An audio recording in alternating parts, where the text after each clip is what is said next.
Peristiwa tragis ini kemudian dikenal sebagai tragedi Karbala. Sejak saat itu, perpecahan dalam Islam menjadi semakin jelas. Umat Islam benar-benar terbelah menjadi dua kelompok besar.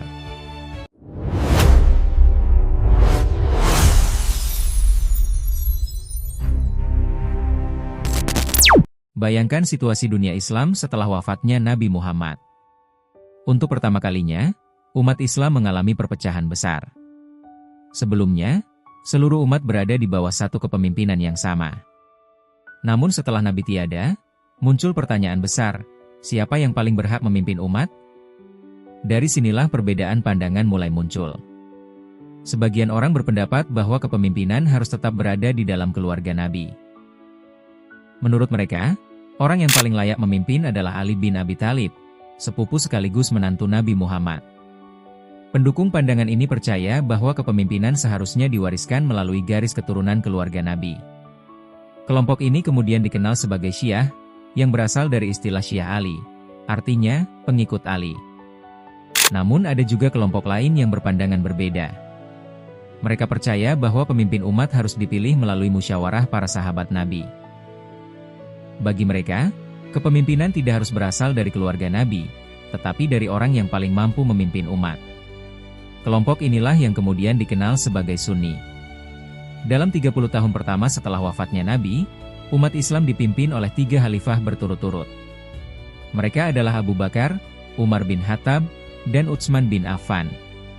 Ketiganya dikenal sebagai Khulafaur Rasyidin, atau khalifah yang dianggap mendapatkan petunjuk yang benar. Namun setelah wafatnya Khalifah Utsman bin Affan, kekuasaan akhirnya jatuh ke tangan Ali bin Abi Thalib, yang menjadi khalifah keempat. Sayangnya, masa pemerintahan Ali penuh dengan konflik politik. Perselisihan di antara kelompok-kelompok umat semakin tajam.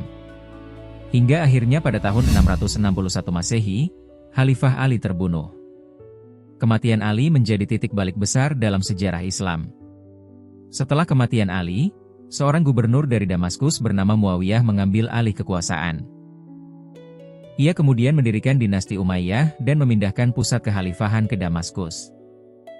Tidak lama kemudian, Muawiyah menunjuk putranya sendiri, Yazid, sebagai penerusnya. Keputusan ini menimbulkan penolakan dari para pendukung keluarga Ali.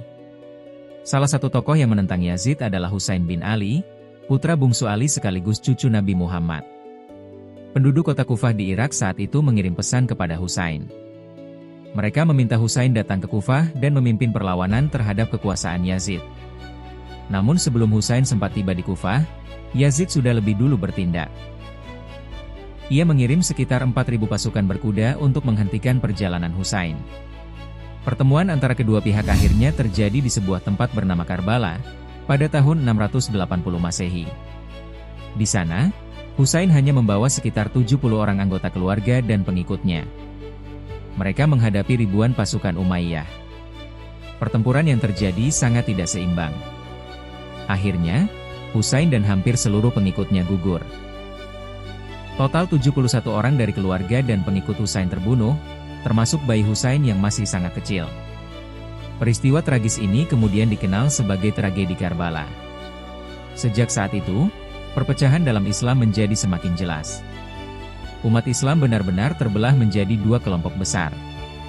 Kelompok yang menerima kekuasaan dinasti Umayyah berkembang menjadi Sunni, sedangkan para pengikut Ali dan keluarganya berkembang menjadi Syiah. Bagi kaum Syiah, penderitaan yang dialami Ali dan keluarganya menjadi bagian penting dari ajaran mereka. Kisah pengorbanan Husain di Karbala dipandang sebagai simbol perjuangan melawan ketidakadilan. Berbeda dengan konsep khalifah dalam Sunni. Dalam ajaran Syiah, pemimpin agama disebut imam. Seorang imam diyakini dipilih langsung oleh kehendak Tuhan dan harus berasal dari keturunan Nabi Muhammad melalui Ali dan Fatimah. Dengan kata lain, kepemimpinan dalam Syiah bersifat teokrasi turun-temurun.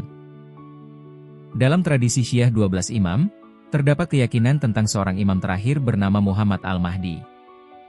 Dalam bahasa Arab, Mahdi berarti yang mendapat petunjuk atau penyelamat yang dijanjikan. Menurut kepercayaan ini, Mahdi tidak benar-benar meninggal. Ia diyakini menghilang atau gaib pada tahun 941 Masehi. Sejak saat itu, Mahdi dipercaya masih hidup secara tersembunyi dan suatu hari akan kembali ke dunia untuk menegakkan keadilan sebelum hari kiamat. Karena Mahdi dianggap sebagai imam terakhir, maka tidak ada lagi imam baru setelahnya. Sementara itu, di dunia Islam sendiri terus muncul berbagai kekuatan politik baru. Pada tahun 909 Masehi, muncul sebuah kerajaan Syiah besar bernama Dinasti Fatimiyah. Dinasti ini didirikan oleh seorang pemimpin bernama Abdullah Al-Mahdi yang mengklaim sebagai keturunan Nabi Muhammad. Dinasti Fatimiyah kemudian berkembang pesat.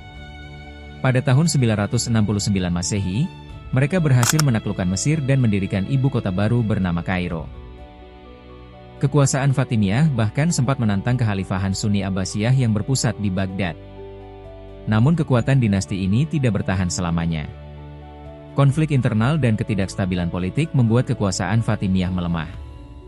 Akhirnya pada tahun 1171, dinasti Fatimiyah runtuh setelah digulingkan oleh seorang jenderal terkenal bernama Saladin. Setelah runtuhnya Fatimiyah, pengaruh Syiah kembali melemah selama beberapa waktu. Sementara itu, pada abad ke-13, dunia Islam menghadapi ancaman besar dari Kekaisaran Mongol. Bangsa Mongol menghancurkan banyak kota besar, termasuk Baghdad yang merupakan pusat kekhalifahan Abbasiyah. Namun dalam perkembangannya, sebagian penguasa Mongol di wilayah Iran akhirnya memeluk Islam. Dalam masa inilah para ulama Syiah mulai menyusun kembali doktrin mereka. Salah satu tokoh pentingnya adalah Syekh Al-Mufid, yang mengembangkan sistem teologi Syiah 12 imam. Ia menegaskan bahwa para imam memiliki kedudukan suci, memiliki pengetahuan sempurna, dan menjadi wakil Tuhan di bumi. Berabad-abad kemudian, pada tahun 1501, seorang pemimpin Sufi bernama Ismail I berhasil merebut kota Tabriz dan mendirikan dinasti Safawi di Iran. Dinasti Safawi menjadikan Syiah 12 imam sebagai agama resmi negara. Keputusan ini mengubah peta dunia Islam. Iran menjadi pusat kekuatan Syiah, sementara kekaisaran besar di sekitarnya seperti Kesultanan Utsmaniyah tetap berpegang pada Sunni. Persaingan antara Safawi dan Utsmaniyah kemudian tidak hanya menjadi konflik politik, tetapi juga persaingan ideologi antara Sunni dan Syiah. Berabad-abad kemudian, Iran mengalami berbagai perubahan dinasti hingga akhirnya pada tahun 1794 muncul dinasti Qajar. Pada masa inilah Iran mulai menghadapi tekanan besar dari kekuatan kolonial Eropa seperti Inggris dan Rusia. Di tengah tekanan tersebut, para ulama Syiah mulai mengembangkan gagasan baru tentang peran ulama dalam pemerintahan. Sebagian tetap mempertahankan tradisi lama, sementara sebagian lainnya mendorong modernisasi. Perdebatan ini akhirnya melahirkan konsep penting dalam politik Syiah modern, yaitu wilayat al-faqih, atau kepemimpinan oleh ahli hukum Islam. Perubahan besar kemudian terjadi pada abad ke-20. Pada tahun 1921, seorang perwira militer bernama Reza Khan melakukan kudeta dan kemudian mendirikan dinasti Pahlavi pada tahun 1925. Dinasti ini berusaha memodernisasi Iran secara besar-besaran, termasuk membatasi peran ulama dan melarang penggunaan jilbab pada tahun 1936. Namun kebijakan sekuler ini memicu kemarahan banyak kalangan religius. Ketegangan antara pemerintah dan ulama terus meningkat hingga akhirnya pada tahun 1979, terjadi peristiwa besar yang mengguncang dunia. Revolusi Islam Iran. Dipimpin oleh seorang ulama karismatik bernama Ayatollah Ruhollah Khomeini, revolusi ini berhasil menggulingkan dinasti Pahlavi. Untuk pertama kalinya dalam sejarah modern, sebuah negara didirikan berdasarkan konsep teokrasi Syiah, yang dikenal sebagai Republik Islam Iran. Di negara ini, konsep wilayat al-faqih benar-benar diterapkan. Seorang ulama tertinggi menjadi pemimpin negara sekaligus pemimpin spiritual. Dan hingga hari ini, sistem tersebut masih menjadi dasar pemerintahan Iran. Sampai jumpa di info lainnya. Klik subscribe dan like jika suka channel ini dan share manfaatnya.